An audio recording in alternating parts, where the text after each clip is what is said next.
దేశానికి ఉన్నటువంటి హద్దులు ఎల్లలు ఏవైతే ఉన్నాయో అవి ఈరోజు మనం పెట్టుకున్నవి. అంటే బ్రిటిష్ వారు వచ్చి బ్రిటిష్ వాడు మనకు ఇది మీ దేశం అని చెప్పి వెళ్ళిపోయాడు.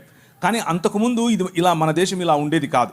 మన దేశం చిన్న చిన్న రాజ్యాలలో విడిపోయి ఉండేది. ఉదాహరణకు తెలుగునాటనే మనకు కనీసం 4 రాజ్యాలు ఉండేవి. తమిళనాట 2 రాజ్యాలు 3 రాజ్యాలు ఉండేవి. అలా సమయం మారే కొద్దీ జియోగ్రాఫికల్ బౌండరీస్ అంటే మనకున్నటువంటి ఖగోళ కాదు ఈ మన హద్దులు ఏవైతే ఉన్నాయో అవి మారుతూ వచ్చాయి. కానీ యేసుక్రీస్తు పుట్టిన సమయంలో ఆ రోజు ఉన్నటువంటి భారతదేశం నిజానికి అదంతా ఒకే రాజ్యమే. అక్కడ మొదలుకొని ఈ భారతదేశానికి అక్కడ ఉన్నటువంటి దేశానికి లేకపోతే ఇస్రాయేల్ ప్రాంతానికి ఇప్పుడున్నటువంటి సంబంధం కాదు.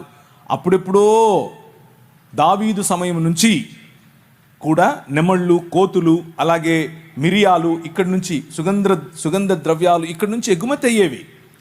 సో మంచి దౌత్యపరమైనటువంటి సంబంధాలు ఉన్నవే. రాజ్యములు వేరైనా కానీ మనమంతా ఒకటిగానే ఉన్నాం. భారతదేశం ఆ రోజుల్లో ఇక్కడి వరకు ఇప్పుడున్నటువంటిదే కాదు. జావా, సమత్రా, థాయిలాండ్, అలాగే మలేషియా, సింగపూర్, అటుపైకి ముందుకెళ్తే మ్యాన్మార్, ఇటు వెళితే ఆఫ్ఘనిస్తాన్, పైన కశ్మీర్ పైన ఉన్నటువంటి కొన్ని ప్రాంతాలు, ఇరాన్ దగ్గరగా ఉన్నటువంటి ప్రాంతాలు, ఇవన్నీ కూడా భారతదేశంలో భాగమే. ఎస్తేరు గ్రంథం రాయబడినప్పుడు భారతదేశం వరకు కూడా ఎస్తేరు యొక్క హస్బెండ్ రాజు భారతదేశం పైన రాజే ఆ రోజుల్లో.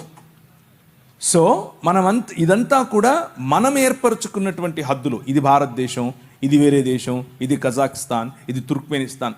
అలా కాదు, ఒకప్పుడు అలా లేదు. ఇదంతా కూడా ఒక్క మానవ మనుగడకు అవసరమైనటువంటి ఒక్క ప్లానెట్. అన్నిటిని ది బైబిల్ ఏం చెప్తుంది అని అంటే ప్రపంచమంతా ఆయన చేతి పని, ఇది ఆయనదే. ఎవరైతే ప్రశ్నిస్తున్నారో